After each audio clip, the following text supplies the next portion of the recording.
The Telltale Heart by Edgar Allan Poe. Dramatic reading by Roberto Cartagena. It's true, yes, I have been ill. Very ill. But why do you say that I have lost control of my mind? Why do you say that I am mad? Can you not see that I have a full control of my mind? Is it not clear that I am not mad indeed? The illness has only made my mind, my feelings, my senses stronger, more powerful. My sense of hearing especially became more powerful. I could hear sounds I had never heard before. I had heard sounds from heaven and I heard sounds from hell. Listen, and I will tell you how it happened. You'll see, you'll hear how a healthy mind can go wrong. It is possible to say how the idea first entered my head. There was no reason for what I did. I did not hate the old man. I even loved him.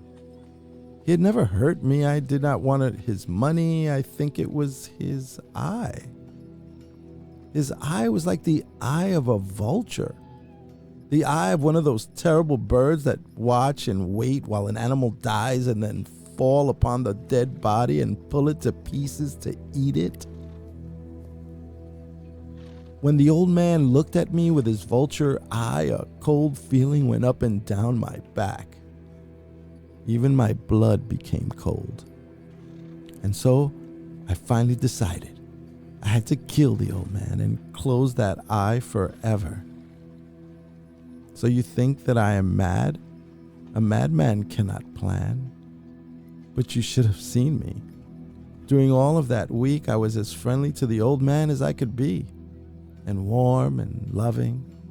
Every night about 12 o'clock, I slowly opened his door, and when the door was opened wide enough, I put my hand in, and then my head, and in my hand I held a light-covered cloth so that the light couldn't show through.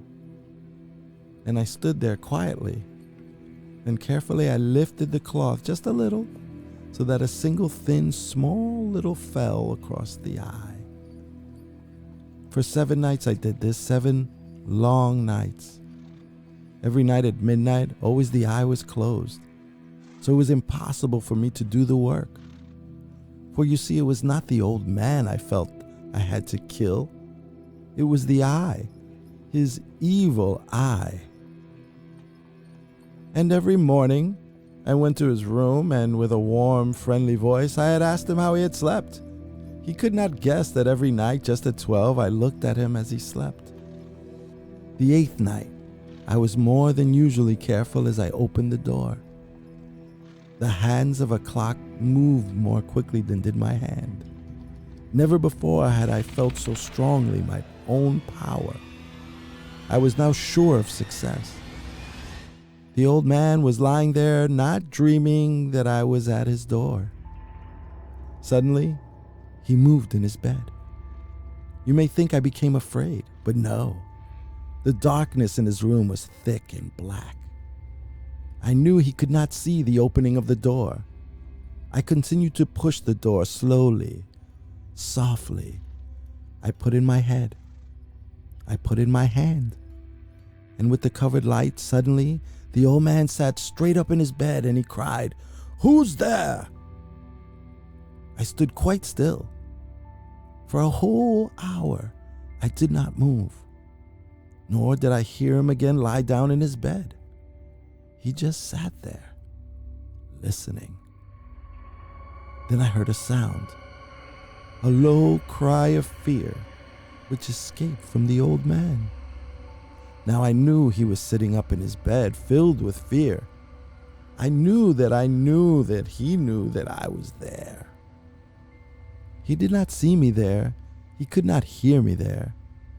He felt me there. Now he knew that death was standing there.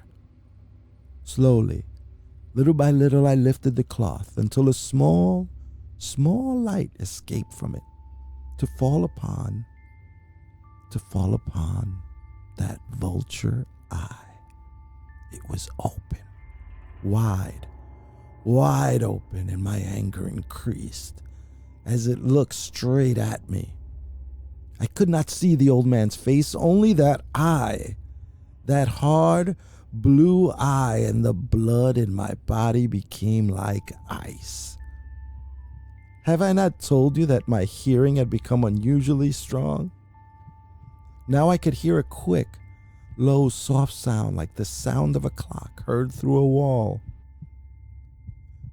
It was the beating of the old man's heart. I tried to stand quietly, but the sound grew louder. The old man's fear must have been great indeed. As the sound grew louder, my anger became greater and more painful. But it was more than anger. In the quiet night and the dark silence of the room, my anger became fear. Fear, for the heart was beating so loudly that I was sure someone must hear.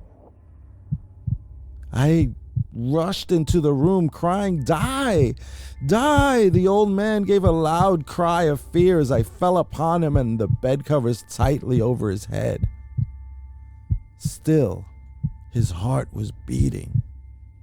But I smiled as I felt that success was near. For many minutes that heart continued to beat, but at last the beating stopped.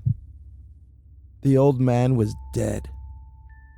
I took away the bed covers and I held my ear over his heart. There was no sound. Yes, he was dead, dead as a stone. His eye would trouble me no more. So, I am mad, you say? You should have seen how I carefully was to put the body where no one could find it. First, I cut off the head, then the arms and the legs. I was careful not to let a single drop of blood fall on the floor.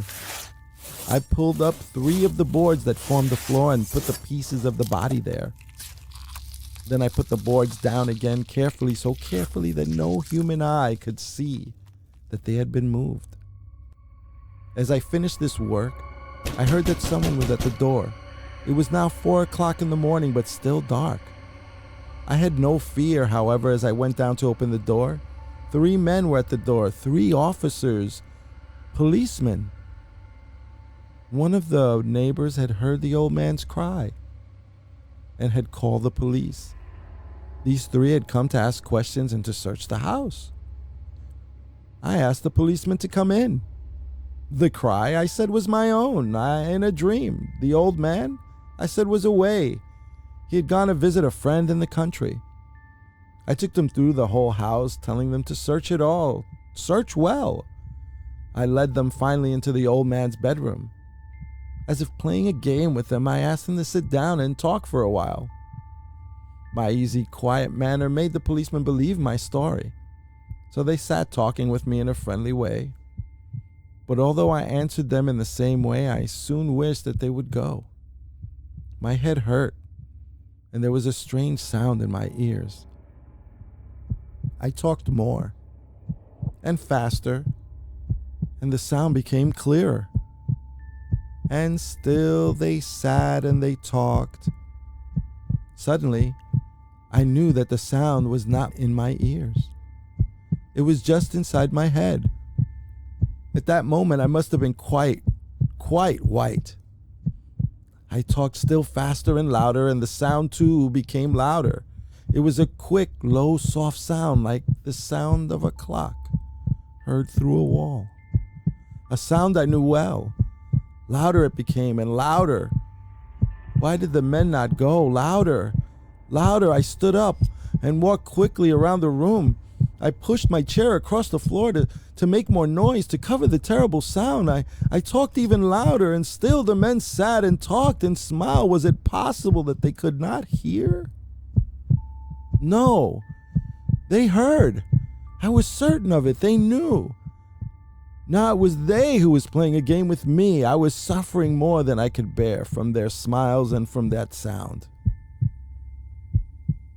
Louder, louder, louder. Suddenly I couldn't bear it no longer. I pointed at the boards and I cried, "Yes, yes, I killed them. Pull up the boards and you shall see I killed them." But why does his heart not stop beating? Why does it not stop?